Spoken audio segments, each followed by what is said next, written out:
My name is Christina Joy Newman, and I am a beekeeper slash architect slash illustrator slash weekend horticulturalist at Phipps Conservatory. Beekeeping is the art and science of tending to primarily one bee species, the Apis mellifera. It's a very ancient practice, and in a lot of ways there have been evolutionary changes over the years in terms of how beekeepers work with bees, but essentially we work with ways of both housing and potentially feeding these organisms in order to have them produce either honey or wax or even some form of enlightenment. So for me it's a balance of all of them, and normally honey and wax are the result of good tending. True beekeeping is kind of dissolving yourself and seeing them there as they are. You can actually tell when they have balance and there's a certain sound that they make. I think it's around the key of A.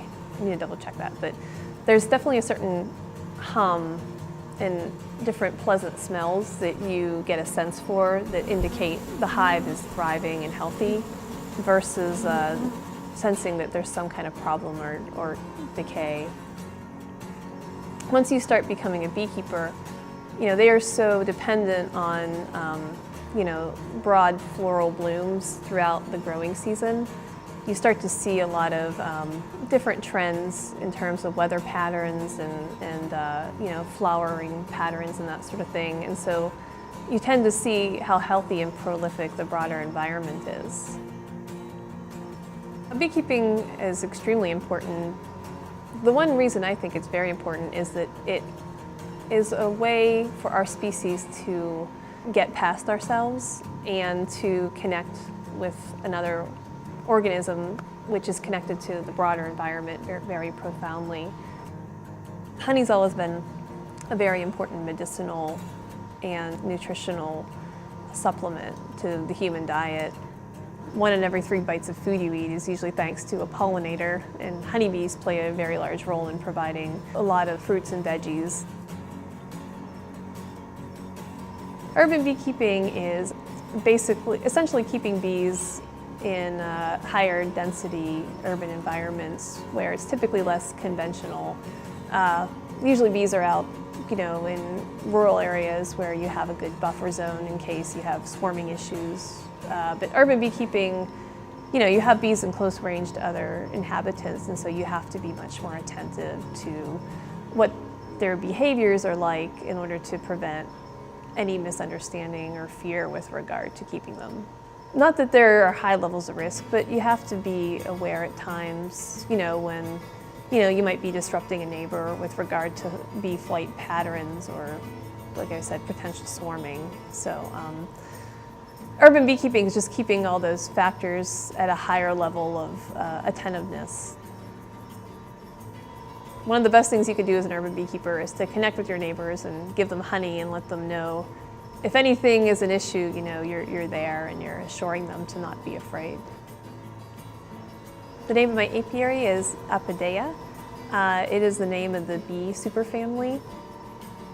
Apidaea, as the superfamily, encompasses roughly 20,000 bee species, and I was always interested in the nature of these species, and I like to think that by having an apiary, which is specifically a place where honeybees are hosted, it's kind of a launching point for exploring the nature of all these other bee species as well.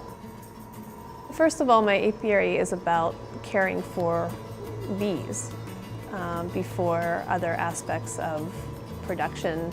And I do believe that if you do right by them and do the best that you can, particularly in terms of developing your instinct for caring for them, the other commodities that are produced are a natural good byproduct. So first of all, I tend to try to think what their preferences will be, how they like to be treated. When they like to be treated, I try not to disrupt them at times when it's potentially frustrating for them. I try to have a sensitivity to when they're okay for me to do the investigative work that I need to do. I try to keep basically organic standards. You know, I'm very cautious about whatever treatments I'm using with them, and obviously I tried to make sure they're administered in the best way possible for the whole mix of conditions, and I try to not over-treat them if need be. And when I harvest honey, I try to go very gently, and I also try to produce honey in a way that doesn't remove potentially all the honey that they've made, but allows me to kind of split the difference with them. I just try to think about ways of being cooperative in terms of working with them. I would say one aspect that makes my apiary different is that instead of trying to constantly sell honey from a higher and higher consumption standpoint, I really know all the nuances involved in artisan honey production from a bee standpoint and from a beekeeper standpoint. I think of what I do as kind of a hybrid between an apiary and a studio. And to me, each batch is really precious, and I try to slow people down and have them really think about what they're eating and savor it and almost enjoy it in a meditative way, or at least in a fun way, you know, if not meditative, but they're really appreciating what they're eating. When you see how little a single bee produces, a single honeybee will produce roughly 1/12 of a teaspoon in its whole life of honey. And so collectively they make many, many pounds of it, but there's still a lot of work and a lot of little bodies working to make that collective amount. And so I really understand that, and I try to find creative ways of using honey in a way that really is about savoring it and understanding that appreciation every time you consume it. My architectural work kind of focuses around questions of sustainability with regard to bee species now. I mean, I do a mix of landscape work, design work now, and I try to focus my work in thinking about how my decisions with regard to plants can effectively feed these creatures and not only help them produce more honey, but to just help with their nutrient flows. Right now, I like to find ways to make my work most effective in terms of really making a difference from a nutritional standpoint. So, and I think by working in the landscape realm, that's the most beneficial.